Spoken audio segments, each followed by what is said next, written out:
Good evening, good afternoon, and good morning, everyone.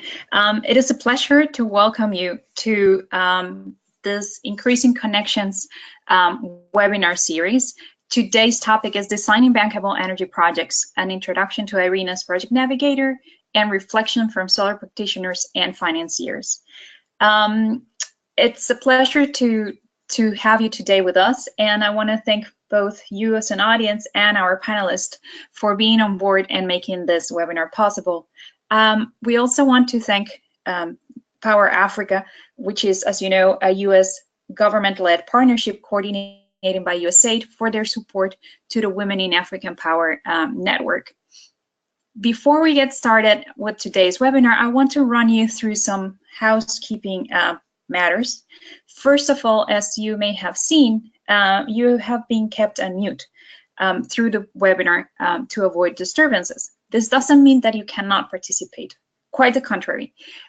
Please do look towards the top, right top of your screen, where you would see a chat box. Please use that chat box to send in your comments and questions to our panelists throughout the whole session of the webinar. My colleague Maria Preble is behind the scenes supporting all the technical aspects of this webinar. So please do reach out to her with your questions, but also if you're experiencing technical difficulties. She'll do her best, of course, to support you during this webinar. For future webinars on the series, we would be focusing on other tools that are designed to support energy projects in sub-Saharan Africa. So if you're interested in specific topics, or you know of tools that could be useful for project practitioners and developers in the energy sectors, please do reach out to us. We would be happy to explore ways of including them in our webinar series. You can also see that in the box towards the right side of your screen, you have available some handouts. Please feel free to download them and let us know your experiences with them. You may be aware that this webinar is being recorded, which is one of the questions we always receive. So please be reassured that once we finish this webinar and deal with a few technical issues on the back end, we will make the video available together with the PDF versions of the presentations that you will see today. Now, let me get started with today's content presentation. And for those of you who do not know Women in Africa Power Network, let me just briefly share with you that the network was launched in 2015, as I said, as a supported initiative by Power Africa. The goal of the network is to advance the role and representation of women within the energy sector in Africa, particularly in sub-Saharan Africa, and it convenes established and emerging female leaders who are working in the African energy sector. In this 2+ years, WiAP has increased up to 600 members and has membership in 20+ sub-Saharan African countries. And our members have a very diverse background, including different national utilities, going into energy finance. We have members who are NGOs, also engineers, or even students at university level who are interested in learning more about how to start developing their careers in the energy sector. The Increasing Connection webinar series aims at sharing knowledge and building the professional skills of women particularly, but also men who are active in the Africa energy sector.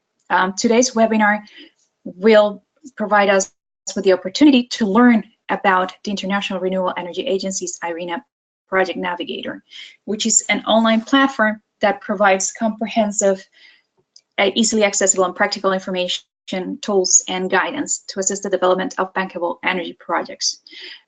Today we will focus on solar, particularly small to mid-scale projects, but our speaker would share with you that this is not the only type of projects that can be supported by IRENA's tool.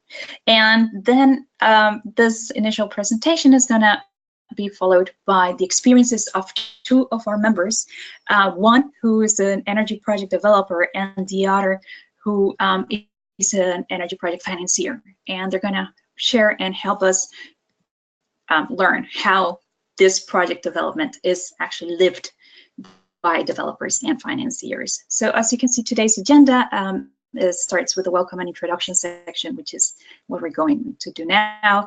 And afterwards, Mr. Simon Ben Marrache from IRENA is going to speak to us and introduce the Project Navigator for small-scale solar projects.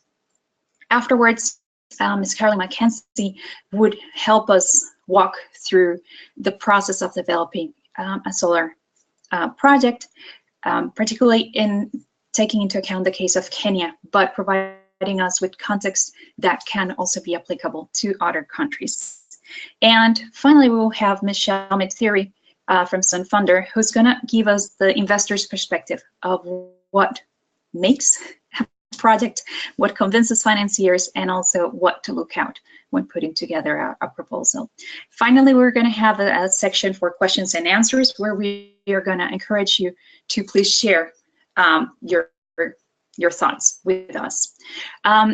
If you are not a member of the network and are interested to become one, please do reach out to Denise Mortimer at the email address that you see at the end of this slide.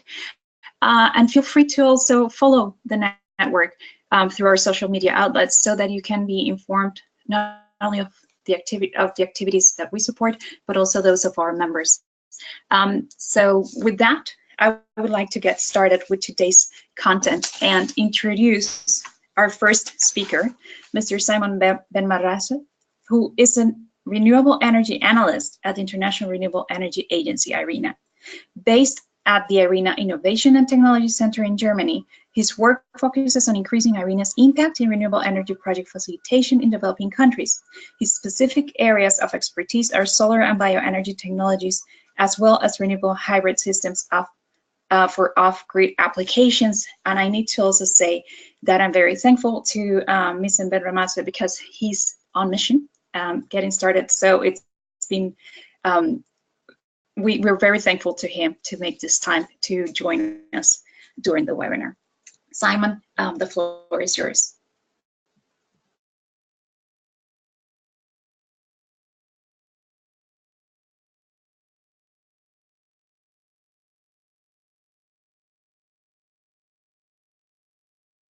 Simon, we can see your presentation in dual screen. So I'm not sure if you want to fix that. Yes, that's perfect. And I'm going to mute myself so that you can get started with this presentation. Thank you very much for the introduction, and I hope you can see my presentation clearly.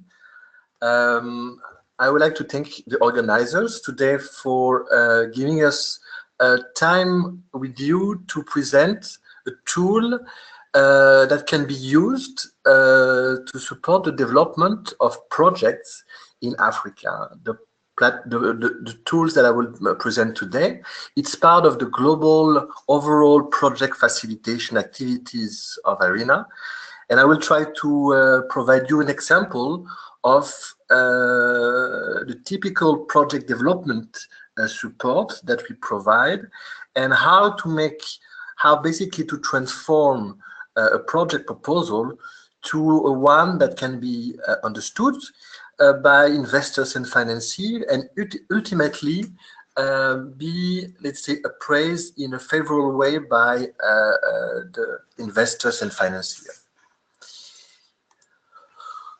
To start, I would like to briefly present the International Renewable Energy Agency. We are an intergovernmental organization with the mandate to promote the widespread adoption of renewable energy. We serve as a network hub, an advisory resource, and an authoritative unified global voice for renewable energy. Today, more than 154 members are part of IRENA and are benefiting from its activities. And as you can see on the map, most of African countries today are a member of the organization. I'd like to first provide you the context of the challenges that are faced when you are looking at renewable energy development. Today, in 2018, the challenge of deploying renewable energy does not is not in the lack of understanding the resource of a given region or location. Basically, the challenge is more about how to translate those information about potentials and energy, let's say, technologies into projects, real projects on the ground. What we have witnessed is that neither the project developers or the public sector officials involved in the project appraisal sometimes have a global view of the overall project development process, the timelines for the project development, and essentially the steps required to complete a bankable project proposals. So the idea behind the activities of IRENA is to really mainstream this idea of what it entails to access renewable energy financing. Essentially understanding how to translate technical information, on the ground work into documents and information that can be understood and ultimately accepted by investment parties. The project navigator that I will present today is part, as I explained, of the global project facilitations platform provided by IRENA, essentially following the life cycle of a project from the conceptual start to understand how to identify an opportunity, quickly link with a different set of renewable resource potentials, and then connecting with investors, with stakeholders that will help make the project successful.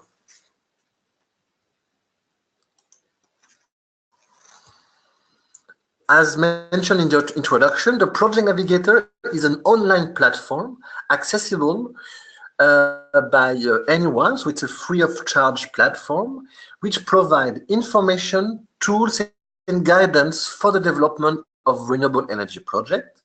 I will today try to highlight example on a small to medium scale solar project. I think the example we have worked in a couple of series of workshops in Africa was the case of mini-grid, which incorporate very often solar generation portion. On the platform, you will find a set of information structured into 3 targeted areas.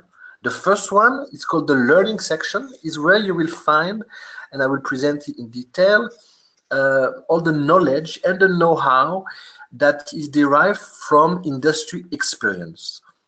So essentially technical guidelines on several types of renewable energy projects, highlighting international best practices. So here again, the idea of mainstreaming those information to make it accessible to all project developers, and also looking at tools, templates, examples in the form of case studies as well, to understand issues and how other people did it to make a project successful. In the platform, you will also have a private environment called the interactive workspace.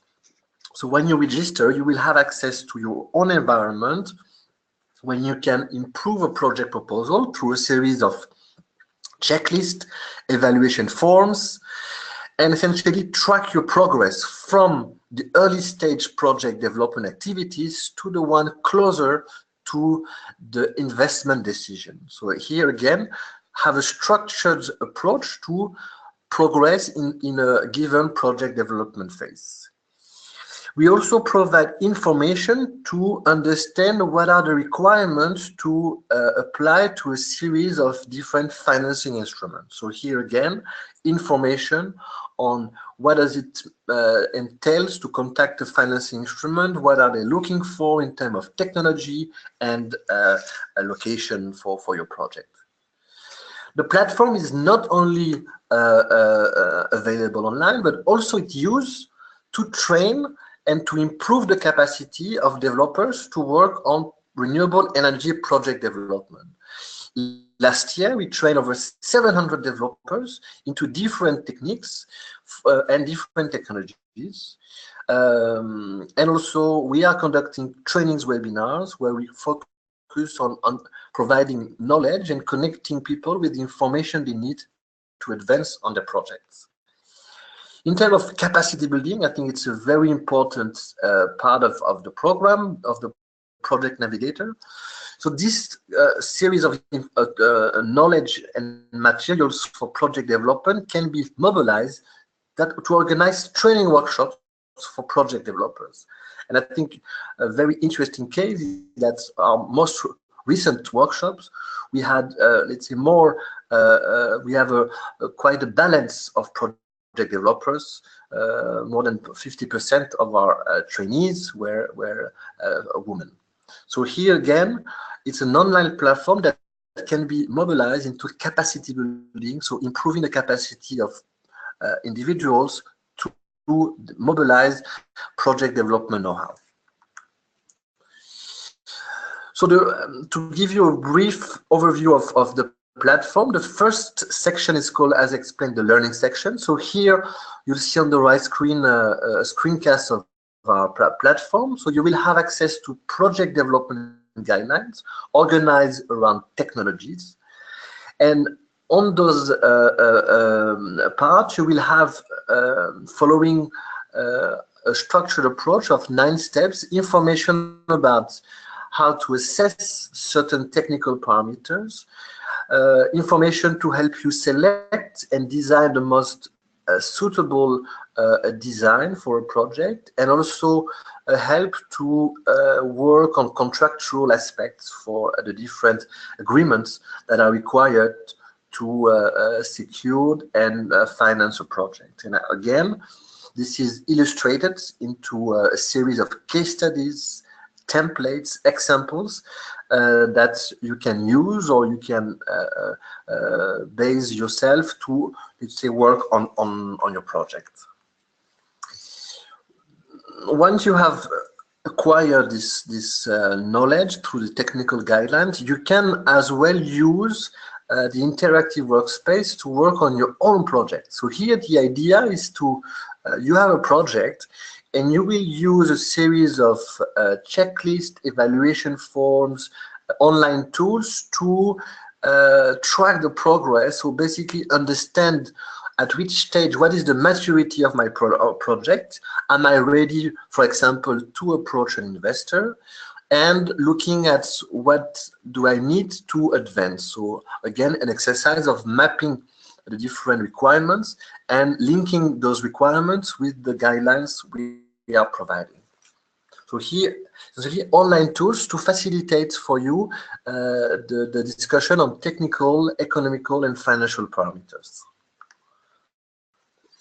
The third section, as I explained, is the financial navigator. So here we have mapped out more than 40 financing instruments that can, let's say, work on different projects. So project developer can screen out by selecting their type of technology and location, whether it's a region or a country, to basically collect the information of what kind of information is required to apply or to contact a specific financing instrument. So here again, the idea is to simplify the access to financing sources by providing transparent, I would say, information on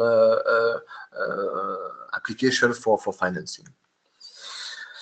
The core part of the platform are the technical consent guidelines. So I will try to highlight you, looking at the example of mini-grids, how we structured the approach of project development. As a reminder, every set of guidelines is provide as well tools, templates, checklists to work on your specific project. So as I explained, the project development cycle is broken down into 9 steps. 6 of the steps are related to pure project development activities, but we're also highlighting what are the requirements when the project will go into the implementation phase. So the first step is the identification, where during this stage it is critical to evaluate whether, for the case of mini-grids, this type of project is the ideal solution to serve the energy, economic, and social needs of a certain site of community.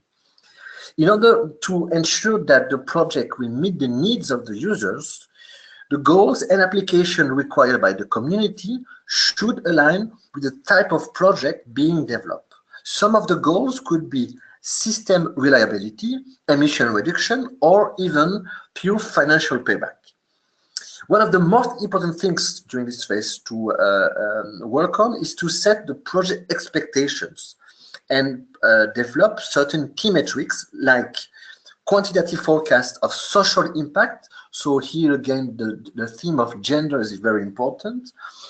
Impact on energy security and resilience, the total offset of carbon and other pollutants, or the total system cost matrix. So basically the idea of what efficiency, what is the return of the project.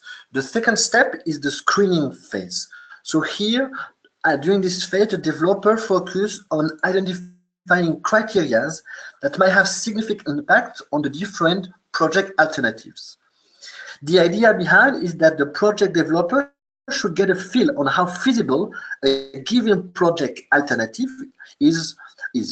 And this can be achieved by gathering information on as many aspects of the project as possible. For the case of mini-grid, that include customer needs, site resource, customer data, and of course, potential risk of implementation.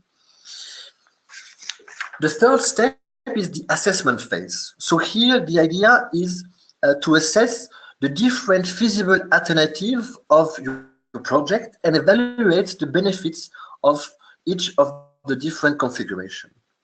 For the case of mini-grids, typically those projects deploy 2 or more generation technologies combined with storage. The choice of technology will depend on the balance between financial, reliability, sustainability, and self-generation goals being pursued by the project developers. During this phase, the developer should establish what we call a baseline energy consumption, which helps determine the needs of the community or a set of customers. And this baseline will quantify critical and non-critical loads to evaluate how they can be met and serve basically as a benchmark for the energy saving goals of the mini-grids. The selection of the appropriate mini-grid design and the optimal sizing of the generation and storage assets based on the consumption will be the primary decision points for the project developer. The last steps on these early stage project development phases is the selection. At this point, project developer will rank the different options according to the information they have collected and select the most promising one. The idea here is to develop a comparative scoring methodology and set specify a set of weighting factors, which might include operational aspects, financial aspects like the net present value, the return on investments, or the reliability of the project.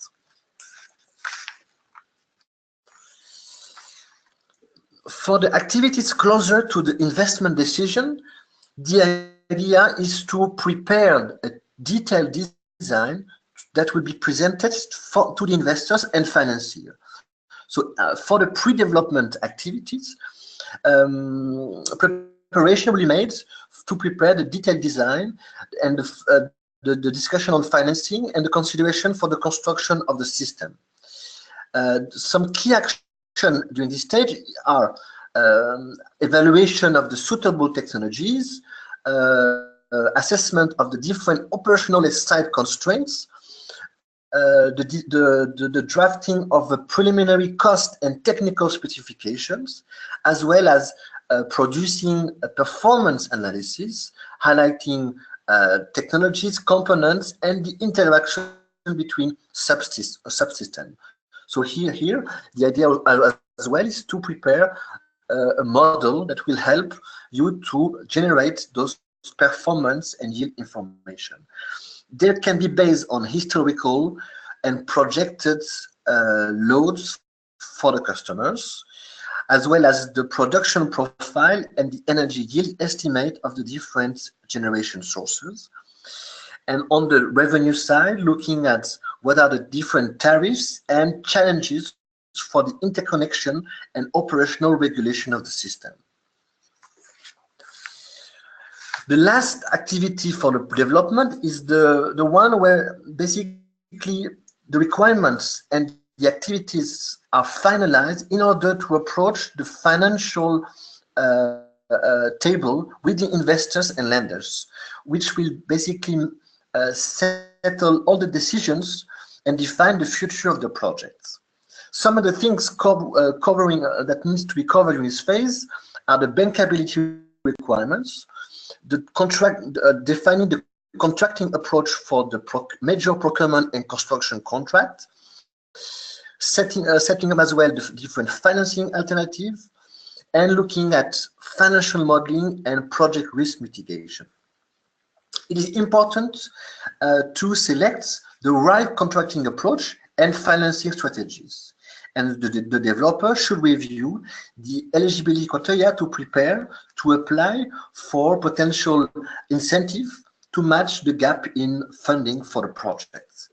Also important, the developer should prepare a detailed risk management plan, in order to obtain financing at a reasonable cost.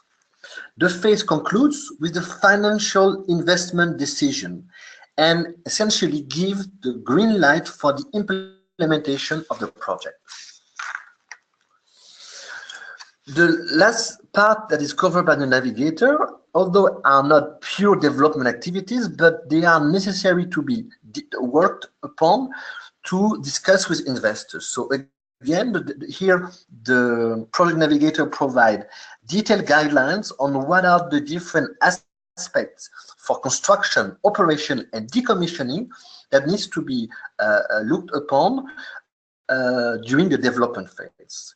Here, developers will look at what are the different project control procedures in place in order to execute the project on time and on a budget, in a sense, to reach financial target and meet investors and lenders' expectations. For the operational side, important to look at what are the periodic plan maintenance activities and operating procedures involved in the project to be included into the overall budgets. Those operational procedures should be verified as part of a regularly occurring audit of the project. Also, as well, although it's a bit forward-looking, but it's important to look at what will be the steps toward the decommissioning of the project. So in the case of mini-grids, the decommissioning fundamentally differs from a typical decommissioning of a centralized resource, because mini-grids are made up of small distributed energy sources, which are modular in a sense. Hence, the lifetime of a mini-grid project is not limited to the single lifetime of a component or system. Sorry. When we look at what bankability means, what are the requirements of external parties, financing investors to enter into the project. For the case of mini-grid, we highlight first the revenue certainties. The mini-grid project should have long-term contracts with critical mini-grid customers to have full cost recovery and debt servicing. As well important is to establish conservative estimates of variable and fixed maintenance expenses. So those estimates should be in the financial model, and basically the sensitivity on future forecast of parameters like energy prices, including electric, fuel prices, and market rate of services should be included into the financial model. Lastly, important is the warranty and guarantees of the project. So here, those warranties and guarantees are typically provided by technology vendors of the different major operating equipment. Those tools will basically reduce the risk of the project. Whenever possible, extended warranty should be negotiated. Ideally, the warranty period should cover the entire project lifetime or the entire period of customer contracts. I'm going to try to wrap up quickly this introduction to the platform. It's really an invitation to look at the different modules we have. Just to give you an idea that we have as well different models, project evaluation model that helps developers prepare the final financial model that will be discussed, negotiated with investors and lenders. In addition to models, we also have a set of checklists that can be used and forms to look at, for example, different project alternatives or drafting the detailed risk management plan. As I explained, we will also have, you can also find case studies of example of projects, and here you will find the do's and don'ts of renewable energy project development that help you as well start the discussions with the different stakeholders. In summary, the Project Navigator really provides a mainstream project development information to help you prepare your project proposal and be ready to answer the questions and requirements of the financing parties you will be discussing with. It is a tool that can be accessed not only online but also offline to serve the needs of your specific project. The Navigator, to conclude my presentation, is complemented by a series of platform and tools from the International Renewable Energy Agency. The first one is the Global Atlas for Renewable Energy, which is a geographical information platform that provides resource data covering solar, wind, bioenergy, and geothermal and marine story energy. It is in a sense your prospector to identify the most suitable location for a given project. And in order to connect with investors, with consultants and technical stakeholders, you can as well use the Sustainable Energy Marketplace, which is a virtual marketplace that can help you connect with a range of stakeholders and also as well secured some resources to progress on your project. IRENA as well has partnered with the Abu Dhabi Fund for Development, because we are based in Abu Dhabi, to provide a financing facility of $250 million in debt.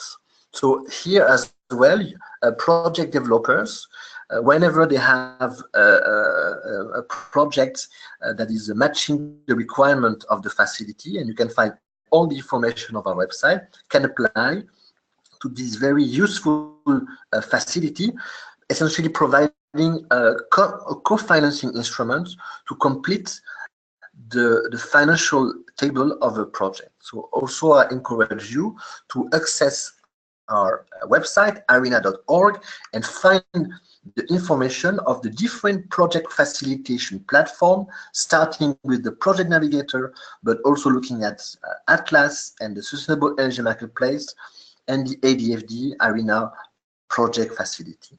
Thank you very much.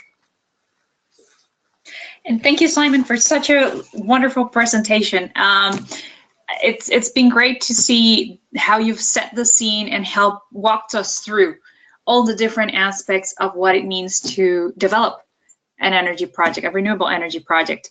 And we are getting questions in already. I'm going to save them for the Q&A session, but if you do have questions for Simon or any of our following speakers, please do share them using your chat box instrument. And try and be clear and concise so that it's easier for me to share the ideas behind it. It's a pleasure now to introduce you to Ms. Caroline McKenzie, our second speaker in this webinar. She's a Renewable Energy Project Manager in Nairobi, Kenya.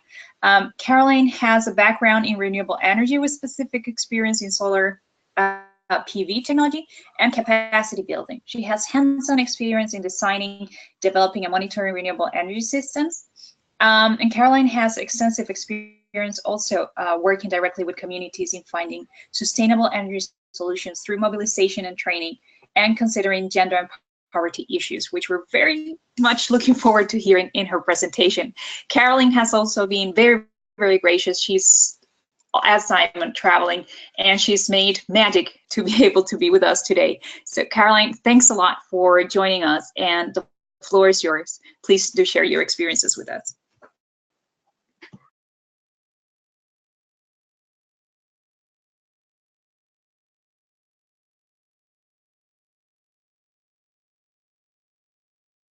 Caroline, I believe you may still be muted. Hi, you're online. Yes. The floor is yours. I hope you can see my presentation. Yes, we see it perfectly. Thank you. Yeah, thank you. Thank you again for everyone who has made time to join us today. We are glad to have you on this platform. And thank you to WiAP for organizing this webinar series. My name is Caroline McKenzie. I'm an engineer and project manager for solar PV projects. Most of my experience has been in Eastern Africa, but I believe it can be applied broadly. I have led over 100 renewable energy feasibility studies and needs assessments, as well as in the development and construction of solar PV projects between 10 kilowatt peak to 1 megawatt. I am also a founder member of a women's energy cooperative in Kenya called WISE, Women in Sustainable Energy and Entrepreneurship, that seeks to enhance the technical skills and capacity of women and men to design, install, operate, maintain, and train on renewable energy systems. And so far, 70 women have been trained on solar PV technology and best practices. So it is on those two bases that I will share my reflections as a solar projects practitioners. As we all know, solar PV projects are attractive to investors due to their scalability and flexibility, but they have to be properly designed to offer a viable return on investment. And just reflecting, what are the challenges faced by solar system developers for designing bankable projects in emerging markets? We have found that the issues faced in Europe and the Americas are not the same that are faced here. And I would just like to share in my experience what I think are some of the issues. This does not cover everything, but I think will guide the discussion. So one of them is the inadequate needs assessments and feasibility studies, availability of site data and poor record keeping from the client side, availability of skilled labor, regulatory framework. For example, in Kenya, we do not yet have a net metering policy, access to cheap finance or innovative finance models, improper system sizing, and proper end user training. And I liked the IRENA Project Navigator. I tried my hand on it, just designing one of my projects. And I like the fact that it offers templates to counter some of these challenges that we face. So I'll just quickly take you through the flow of designing a bankable PV project. You first need to do a needs assessment and feasibility studies, followed by conceptual and detailed system design, development, procurement, construction, and finally operation and maintenance. So just dwelling on the needs assessments and feasibility studies, as a first step of designing, a thorough assessment needs to be carried out. And for this section, I've divided the considerations into 4 broad categories: technical, financial, gender, and social assessments. So for the technical assessment, and this is from a perspective of you have spoken to a client and they have given the green light to develop their project. So the project acquisition has been done, but at a very high level, no detailed design has been done. So a needs assessment and feasibility study will help to determine the load profile and types of loads, which are the critical loads, which are the non-critical loads, which are the inductive loads, and what sort of usage pattern does the client have. You also need to determine the type of system required. It's not a one solution fits all. For some clients, it might be an off-grid solution, a grid-side solution, or mini-grid, and I saw that Simon's presentation covered mostly mini-grid installations. You have to assess the resource availability. Does the installation in the area make sense for a solar PV design? That is in kilowatt-hour per meter squared. And this information is available online through different platforms. Then you need to do an environmental and social study, which is a process for predicting and assessing the potential environmental and social impacts of the proposed project. It also involves evaluating the alternatives and designing appropriate mitigation, management, and monitoring measurements. Very important, a site walkthrough needs to be done just to get a feel of installation sites which are available, cable run distances which you can expect, and any other obstacles that might hinder the success of the project. A high-level geotechnical survey can also be done in case of a ground installation. What is the soil type? What is the slope of the land? What sort of terrain is available? Roof and structural analysis is very important for roof installations. Is the roof good enough to handle the weight of the panels and the people on the roof during the installations? You do not want to install a solar PV system on a roof, and 5 years down the line, the client wants to change the sheeting. What happens in that case? So some of these considerations may seem a bit basic, but they need to be taken into consideration at the beginning of the design. For the financial assessments, I will not dwell much on this because the next speaker will talk from a financial perspective. But one needs to have a robust financial model which takes into consideration the total cost of ownership, which is the capex needed to purchase the system, and the operation and maintenance costs, the levelized cost of energy, the net present value, IRR, and the return on investment. You have to take into consideration grid power pricing because that directly impacts the payback period of your project. If the grid power pricing is very low, it means your project will take longer to pay off. If there's a high fluctuation of prices, of grid power prices, you have to factor that into your financial model. Performance ratio guarantees are very important, especially for financed systems. If your system is being financed for its entire lifetime through a lease or a PPA, a performance ratio guarantee is quite important. A detailed risk analysis and sensitivity analysis needs to be done. And finally, you have to consider the funding type and the source. So there are green credit lines available.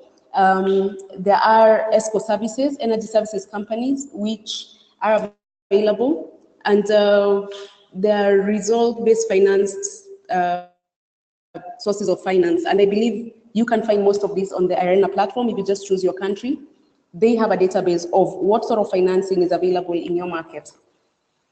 For the gender assessment, it's important to conduct gender analysis of the current energy scenario to understand the needs of both men, women, youth, and the physically challenged. You have to identify how the project will improve the livelihoods of both men and women and provide holistic solutions. So you don't need to concentrate only on solar PV. You have to look at the users. If it's an industrial user, if it's a community in terms of a mini grid, you have to offer holistic solutions. And both women and men need to be involved in the actual work of design, construction, maintenance, and repair.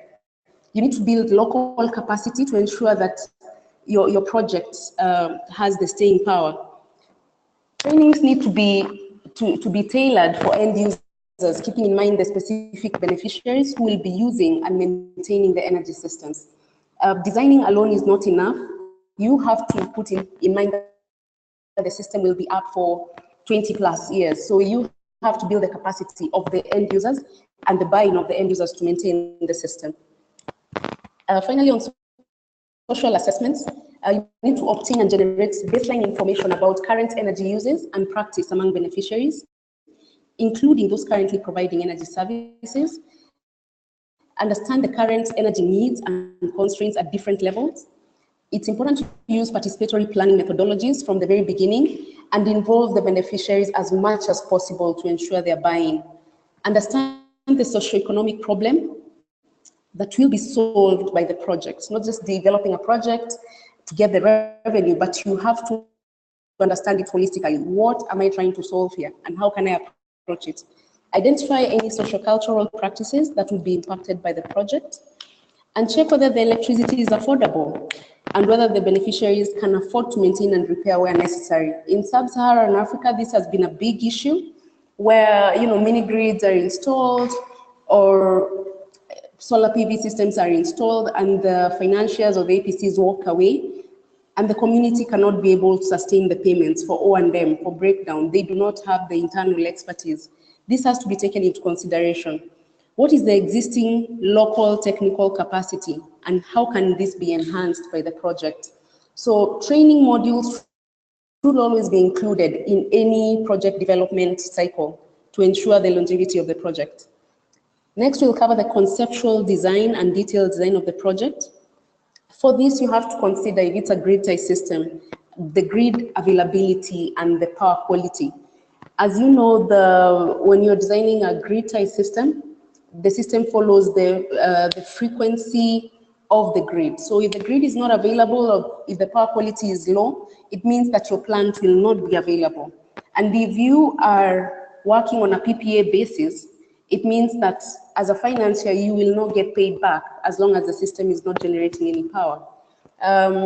You have to look at the balance of plant. What sort of cable runs are we looking at? What are the line losses? So it's a holistic view to the power generation, not just for the designing the panels and the inverters, but also taking into consideration the line losses. You need to consider the interconnection points and whether they are adequate to take the power, the power from the plant. For example, if you have a transformer, which is, let's say in this market, 415 kVA, you cannot design a system that is maybe 700 kVA feeding to that meter because that just won't work. So you have to take that into consideration and get any permits if required. Lastly, you have to consider the scalability of the system. As we all know, what makes solar PV systems popular is that they are very modular. So even if you have a client who is not able to pay the full cost of the system they require, or if they have any expansion plans, put provisions in for future expansion of the project. You need to look at the development, procurement, and construction.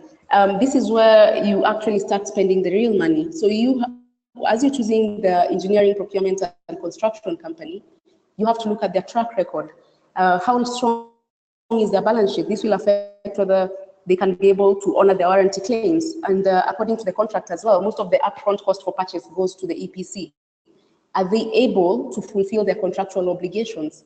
The equipment quality, warranties, and guarantees, you are looking at a long-term system. So you do not want to be stuck with equipment 5 years down the line, which does not work.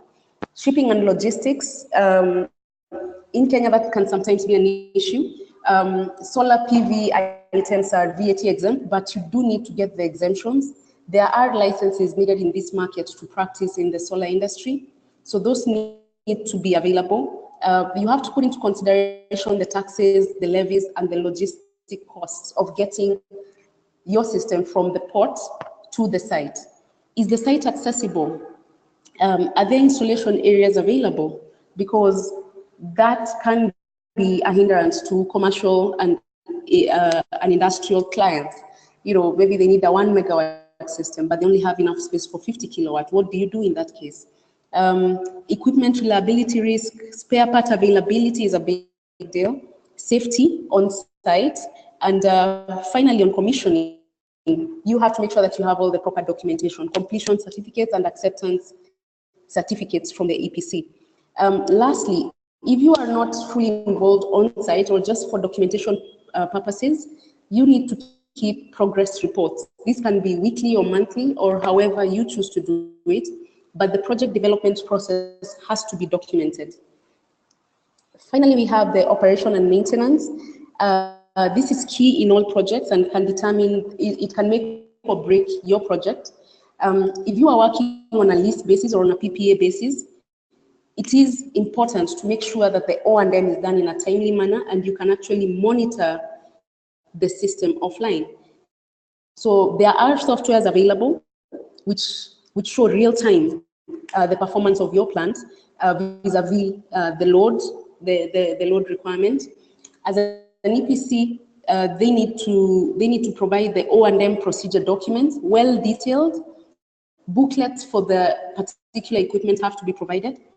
Access to monitoring portals and software, equipment documentation, warranties and guarantees, and spare parts where available. Safety procedures in case of a breakdown or in case of maintenance. What is the shutdown procedure? How do I switch on this system? Because on site, most of the operators are not highly skilled, they're not engineers. So how do you explain to them how not to get electrocuted, how to switch off this system and switch it back on, how to do basic troubleshooting before they call you that there's a system breakdown? What is the chain of custody in case of any repairs? What needs to be done?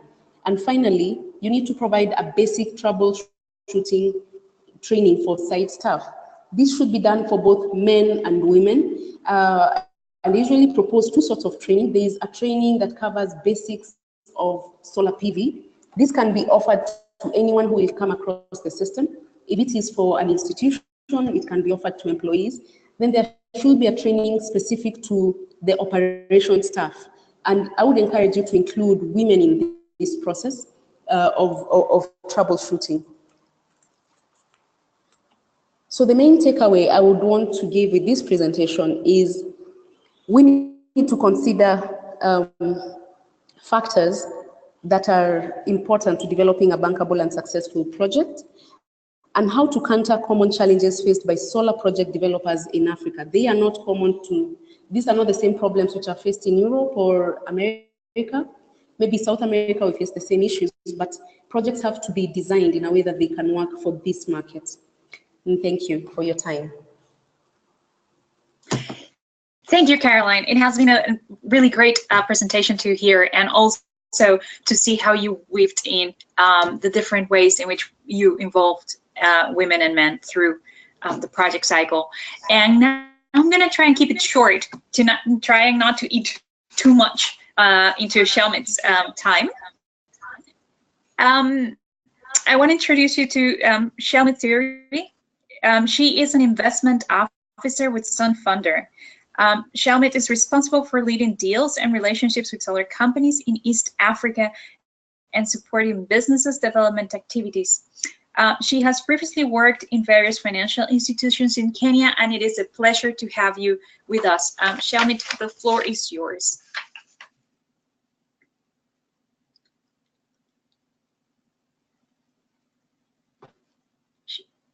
Shelmit, you may be muted. Can you check if your mic is working? Yeah. Yes, we have you. Sorry, yeah. Brilliant. Go on.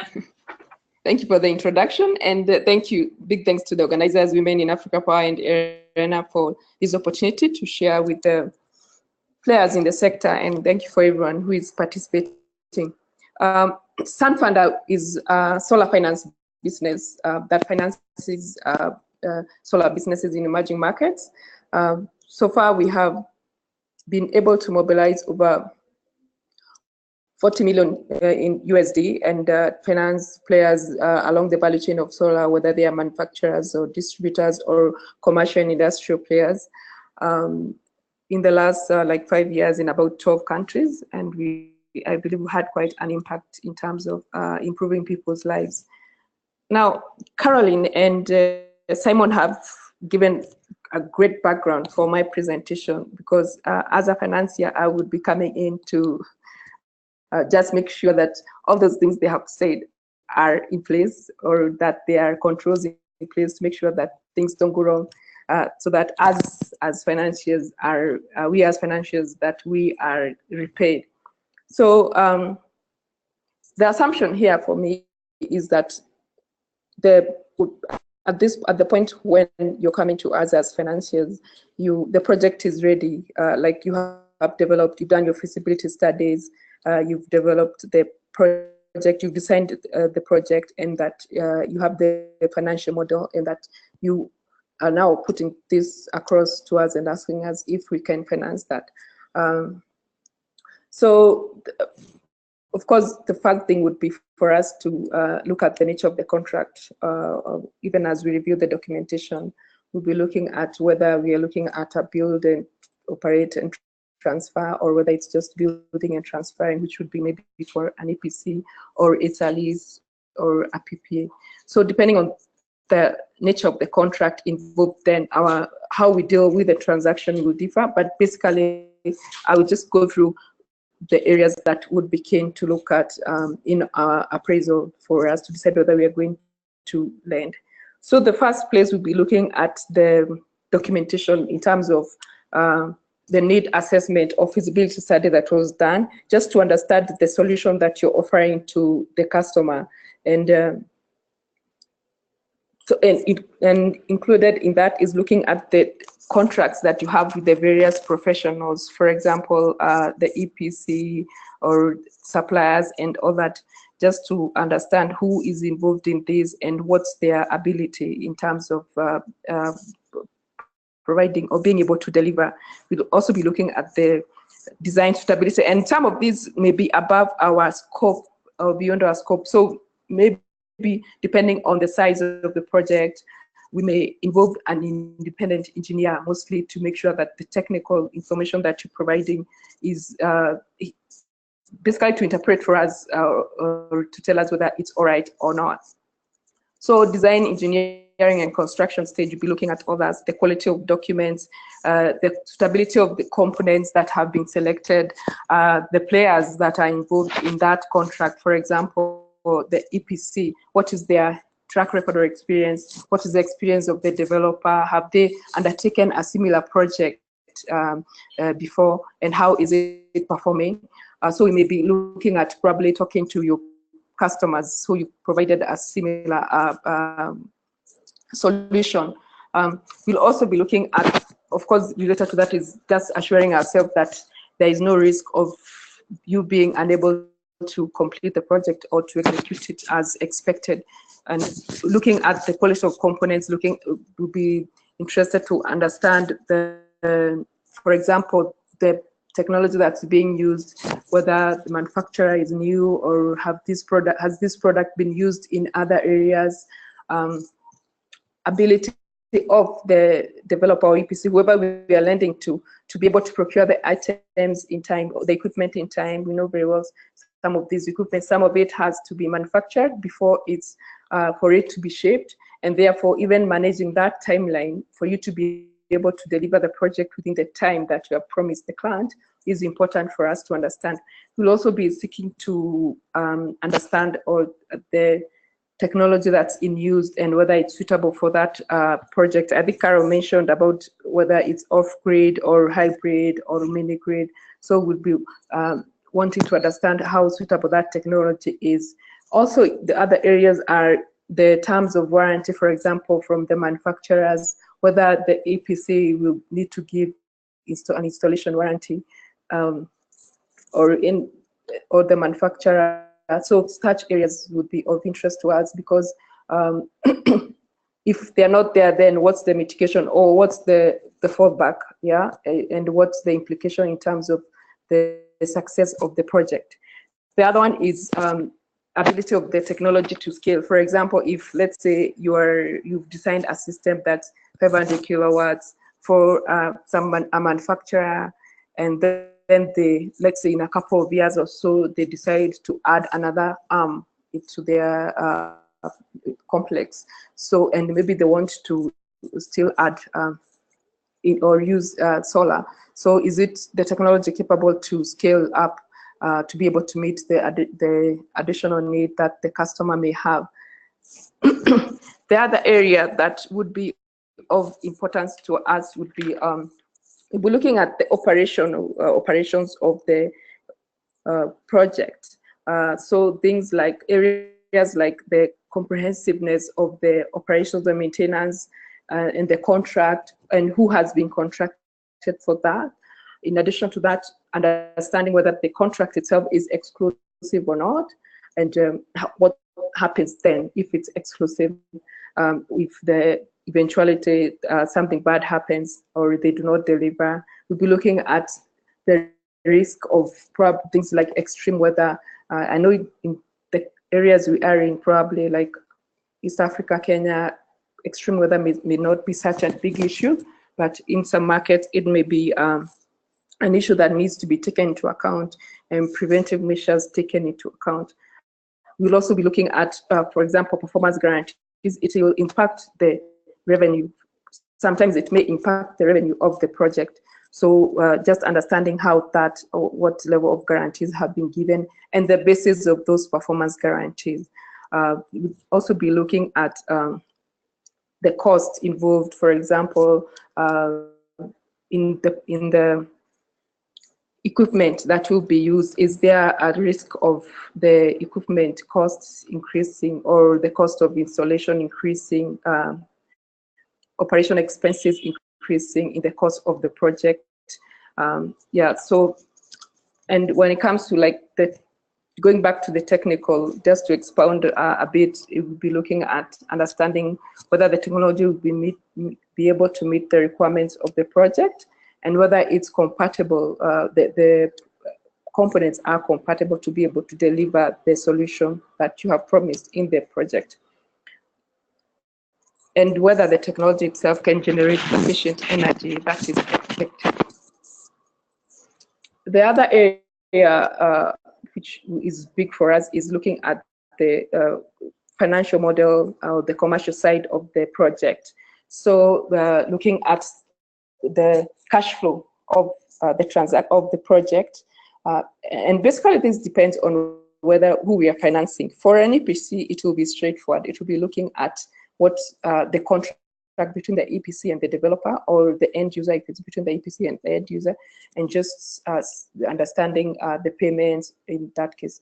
But if, for example, it's a PPA, we'll be looking at for example, the factors that you have taken into account in arriving at the cash flow. For example, you've talked about the revenue, and revenue is affected by, for example, the performance of the project. So what assurance is there that the project will perform as you have projected? So we would then look at previous projects you've done and the performance against what you had projected. So just looking at the performance ratio of that you have promised against what you historically delivered on previous projects. I would also be looking at, for example, cost. Have you put in a provision for cost to increase, or is there a probability of costs increasing in the course of the project? And have you taken that into account in arriving at the cash flow? And the reason why we are looking at the cash flow is, as a financier or as a lender, we say cash is king, because cash is just very central to every element of the project or a business. So we'll be looking at all that. We'll be looking at whether you've taken into account things like foreign exchange risks. For example, most of the equipment will be sourced from using hard currency. So have you incorporated or put in place a provision for any future output of hard currency that you may need towards to make towards purchasing the equipment, and the probability of that exchange rate being against you, in terms of being against you? Like we know the exchange rate today may not be there tomorrow, so you have to build in that provision into the cash flow. So we'll be interested to see whether that has been built in and the implication it has. And if not, what's the risk of currency? What's the risk that arises from that exposure if you fail to take it into account? But this basically will depend on the type of currency that we are looking at. The other one will be looking at interest rate, whether it is fixed. If there are multiple lenders, are there lenders that have tied their interest rate to, let's say, local central bank rates, for example, if the rates are based on that, and there's a margin on top, and what's the frequency of the change in interest rate, and how would it affect the cash flow of the project? The others will be escalation of prices, that's inflation risk, and any the other area will be looking at any penalties that have that you would be liable to pay if, for example, the plant does not perform to the expected levels, and looking at whether you have built that into the cash flow, and if not, then what's the assurance that those penalties may not rise. Then we would go back to looking at previous projects you've implemented and the performance that you've had against what you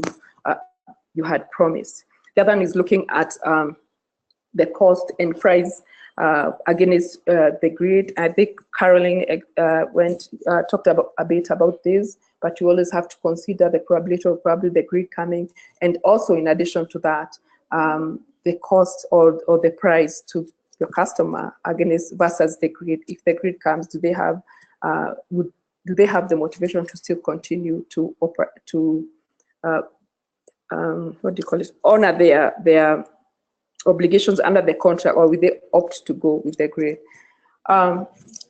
We'll be looking at the financing structure of the project, basically to understand what's your input in the transaction, and this particularly if you're a developer. So we call it skin in the game. Like, do you have you risked your money in the project, or is it at the debt financier only who is going to put in the whole capital that's needed in the project? So we would expect a reasonable mix of debt to equity ratio to make sure that both of the sides of the financiers have put their stake in the project. The other area that we'll be looking at is the off-taker or the counterparty, and just understanding the contract terms. For example, if let's say it's a manufacturer who has a contract with an EPC, and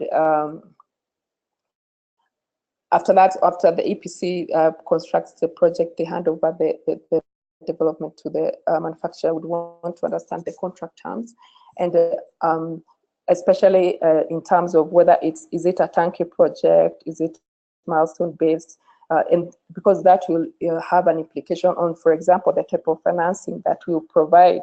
The other area we'll be looking at is how long will it take, for example, for the off-taker to be able to recover their money, because that will have a huge impact on their motivation to remain committed to the project, or to remain committed to the obligations that may have in the project. The other area that we'll be looking at is, or we'll be interested in, is just understanding for example, if we are giving a construction loan, which then maybe, let's say it's a PPA, which then may need to have, we call it a take-up, that is somebody else will need to come in and repay the debt provider who provided the construction loan and take over that obligation. Then we need to understand whether there's somebody who is already committed to come in at that point to repay the loan or provide financing to take out to the earlier financier and then proceed financing the project. The other area that we would look at is just understanding the regulatory environment, and especially with that is renewable energy policies, the licensing and legal provisions that are in place according to the country. Also, another area we'll be looking at the country itself. For example, political risk, unforeseen events that would impact the project, and also now understanding, like, out of all those risks that we have identified, how have they been mitigated? For example, by having security systems, insurance warranties and insured warranties, quality assurance by having independent verification of, for example, the designs, and among other areas that we may look at. And now, to conclude, basically what we are looking at is, as a debt financier or as a financier, is looking at the certainty of cash flow from the project for it to be able to pay us back, and the factors that may affect that certainty, and seeing whether the mitigation or the prevention measures in place to prevent those risks from arising are sufficient enough or to make us comfortable to risk our money in the project. So that is the bit I had on this, and I hope I've not taken too much time, or did I take too little time? Thank you, Shalmit. You did a little, but it doesn't matter because it was great to hear your presentation. And we already have questions coming in for you and for Caroline. But before giving you the floor, I want to go back to Simon. Simon, I'm going to ask you to be short. I have clustered 2 questions that are on the technical side for you related to the Navigator. The first one is some way around your presentation you said hydropower was limited to small scale within the Navigator. So there is a question for clarification there. And there's another question that reads, you say that it is possible to log in information on a project to the Navigator. How long is this information stored in the platform? Is there a limit for logging information on a project? Simon, you with us? Yes, yeah. I'm here. Thank you very much for the questions. So the first question was related to renewable energy technologies. So in a sense, when we look at hydropower, we look at how we can have the most impact on this type of project. And what we have looked at is that for medium to large hydropower projects, which are often PPP projects, very large and on a long-term perspective, there is already a wealth of information available to support the development of, I would say, infrastructure that are considered conventional in the energy landscape. So here, the idea is to look at smaller application that can be in the reach of the typical user of the project developer. So when we look at small to medium PV project, we also look at similar projects or type of project in other technologies like bioenergy, geothermal, and of course hydropower project. So this is why we look at what impact such a platform can have for the individual project developer that look at specific guidance on the path toward closing the project development phase. So this is the first one, hydropower. Of course, small is extremely relevant, for example, as well in Africa. The second part is in terms of data. So first of all, in IRENA is international public organization. So we will never disclose, never use in any capacity your project information for a competitive advantage. It's not our role, it's not our objective. So IRENA can be a trusted source when you look at data management. In terms of the time scale, I would say there is no time scale. You can of course delete information if you want when you have finalized certain activities, but in terms of data keeping, they will be stored until you will take them out.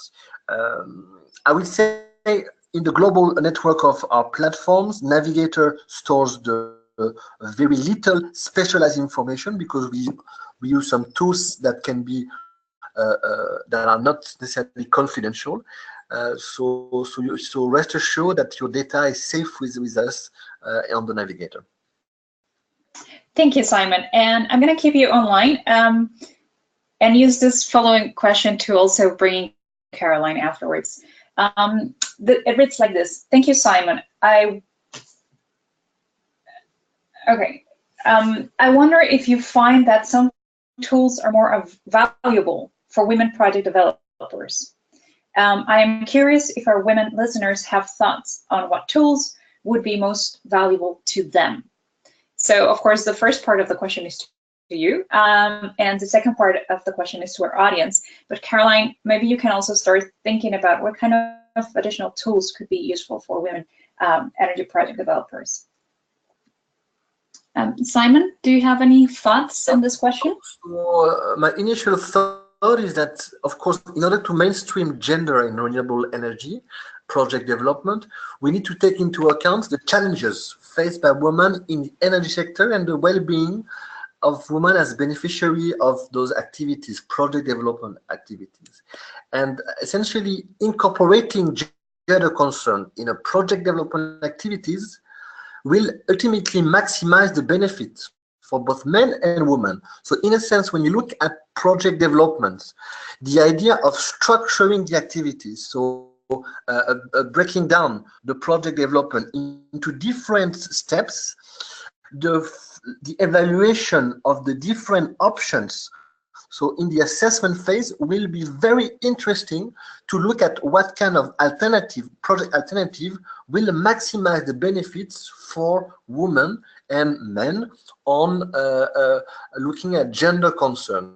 So here, mainstreaming gender is to look at what is the project alternative that will maximize the benefits. And I would say the assessment tools, so the different checklists and evaluation forms are very relevant for this kind of train of thoughts to screen out potential options that are more relevant. And I will also say that the templates that we use as well can be very useful for women project developers to have a structured approach on how to present information and value added of the project toward investors and financiers, which can have in their specific financing instruments certain consideration about the sustainability that incorporate gender concern in a project. Thank you. Caroline, I want to get your thoughts on this issue too. Do you, as a women project developer, do you have thoughts on what kind of tools are more valuable to you for your work? Yes, Simon has mentioned some of them, and I'll just add a few, but also add an example from previous work. So the first thing, of course, is to do a baseline study on the needs of women, men, children, the disabled, and how the energy system being designed will help, how the system being developed will affect the situation. So I looked at the IRENA Project Navigator, and it does have checklists that guide us on how to do the project development. But I also like involving women in the installation, the planning and the installation of the project. And one thing we noticed in this market, and that is why Women in Sustainable Energy and Entrepreneurship was formed, is that anytime we called for the involvement of women in technical trainings, in design, they felt shy because they were in a room full of men. But we called for a women-only training, and the response was overwhelming. It was a women-only training, and the training was being conducted by women. So we have found that women respond better to women. So women project developers should really use that to get the actual need of these women and address them. We should also consider the social inclusion and designing holistic solutions that address not only the facility needs, but also the women's needs in the society. Additionally, if you want to create more impact, a module on entrepreneurship, solar entrepreneurship for women can be added. You know, as a build-up to the larger project, women can be taught on how to accommodate solar PV technologies into their day-to-day life or into their businesses, just to get their buy-in as well. Thank you very much. It's really interesting to hear your thoughts and perspective on this topic. I'm gonna move to Shelmith. I'm gonna read the question I have here for you. It says, please comment on assessment of offtake risk, affordability and credit worthiness of the off-takers. Rate the affordability. How do you assess the longevity of the cash flows, especially with regards to blocking poor communities with high tariff? For example, this is currently above 50 cents US per kilowatt hour for off-grid and with very limited access. So the social element include how limited access can be expanded whilst locking in a high tariff. So Shelmith, if you can help us slightly decode the question. And also, what is your take on it, on the assessment of risk versus having affordable services for the end users?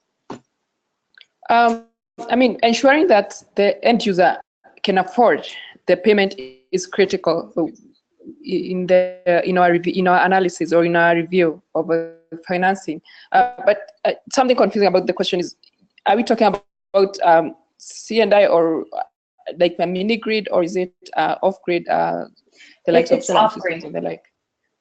Yeah, it says specifically, I believe this is currently about 50 cents per kilowatt hour for off-grid and with very limited access. So yes, I do think it's for off-grid. In terms of appraising the end user, at the end of the day, the revenue, whatever the source of revenue, whether it's coming from that rural household or it's coming from commercial business that's manufacturing and the like, at the end of the day, we have to take into account their ability to be able to meet the payments that they have an obligation to make for us to be able to be repaid on, and even the investor to be able to be repaid. In terms of pricing,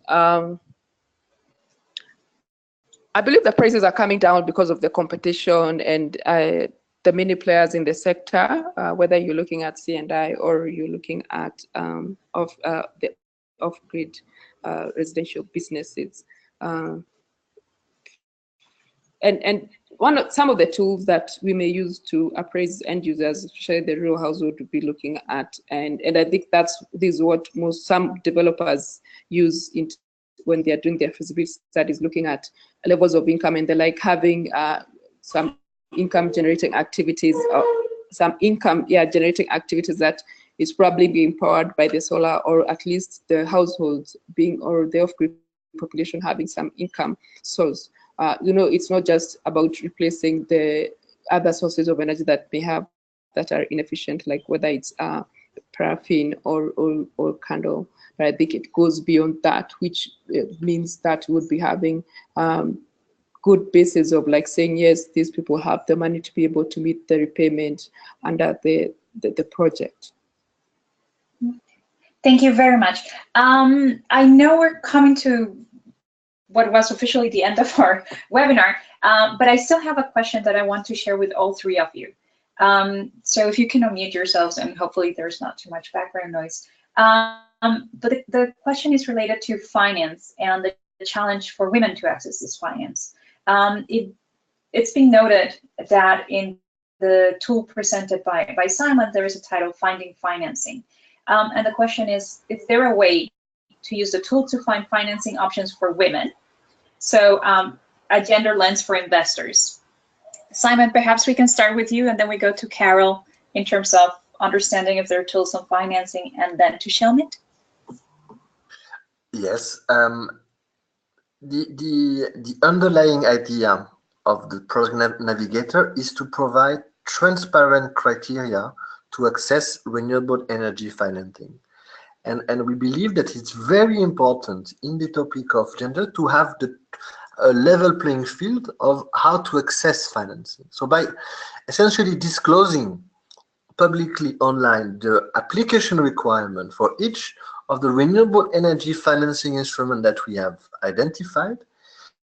We help as well many project developers to access those instruments. So whenever a female project developer spend time on analyzing the different instruments that the project can access, very quickly with the financial navigator, the developer have access to a transparent information to access it. So basically going much quicker and accessing more easily financing solutions for given projects. Well, transparency is key on those issues of how to access financing for women.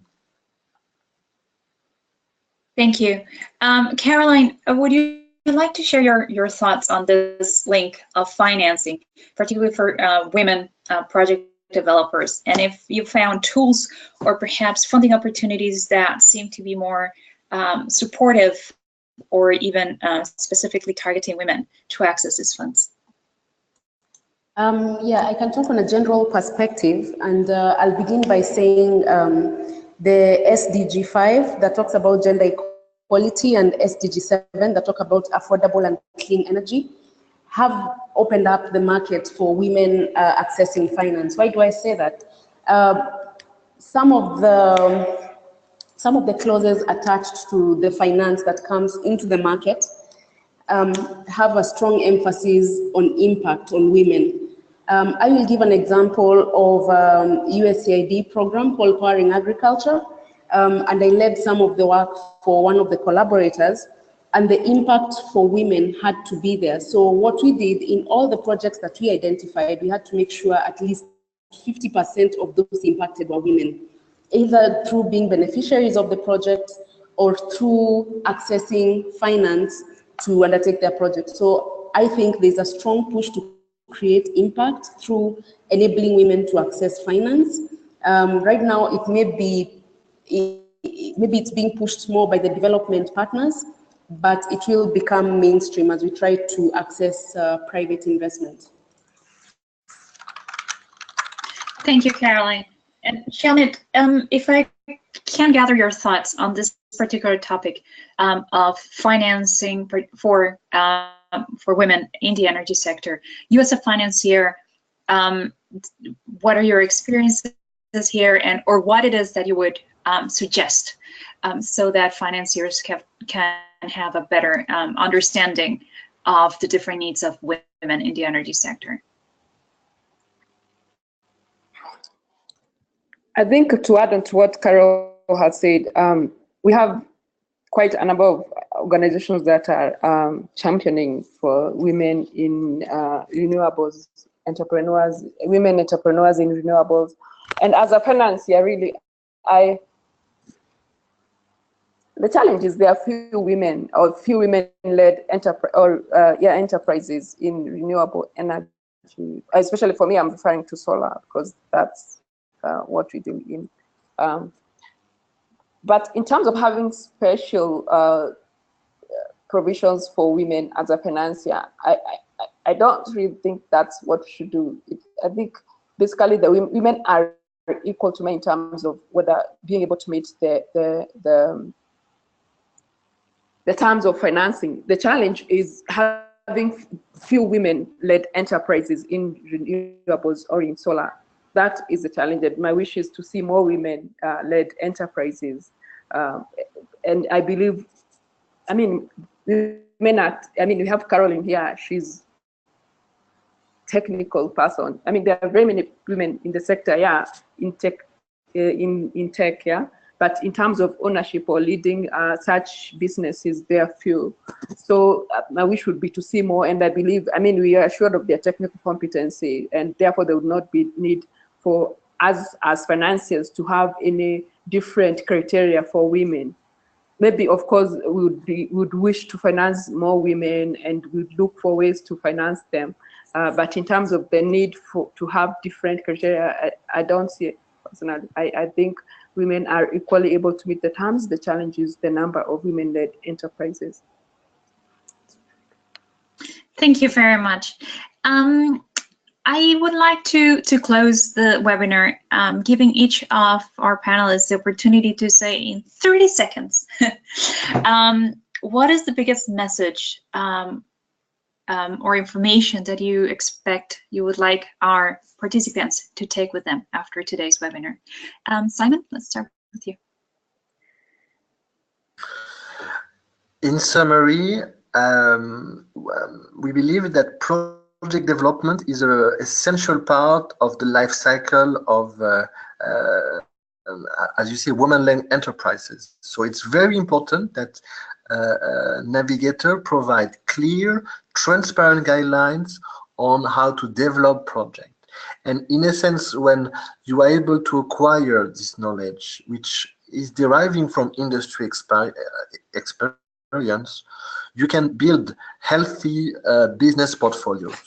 So really the goal of providing those guidance on how to develop a project is meant as well to cement the building of healthy and strong African-led and women-led enterprises in the renewable energy sector. Thank you.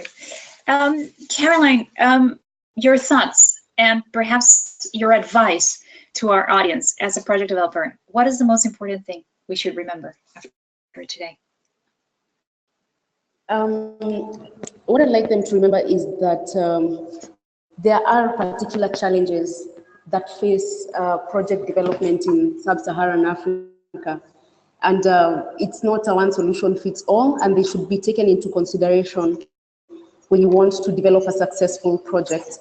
I have found in my experience that the uptake by women is quickly increasing. They have the interest to be involved, only that they have not been given the channel to engage. And through the work of the Women in Sustainable Energy and Entrepreneurship, targeting women-only trainings in PV, technical modules, and entrepreneurship, we have seen that the interest is there. And I like what Shelmit said about women-led enterprises. That's a challenge we have experienced, and that's what we are trying to plug in. But I would like to ask project developers to design modules and projects which involve women participation. Thank you. And finally, Shelmit, your thoughts as an energy project financier, your advice, what it is that we need to remember when we're knocking on your door. What should we not forget? Well, the one thing that is important to us is cash flow. So, I mean, everything leads to cash flow, from the design, construction, operations, and maintenance. Everything affects the cash flow of the project. So that's huge for us. The other area, and I just to echo Caroline's words, is to say, I look forward to having more women entrepreneurs, especially African women-led enterprises in the sector, to finance. Thank you. I want to take this moment to thank all of you, our panelists, and also our participants tuning in today. It's been a pleasure listening to your experiences and learning more about IRENA's Navigator tool. I also want to thank Power Africa for their support to the network, and invite you all to stay tuned for our upcoming webinar on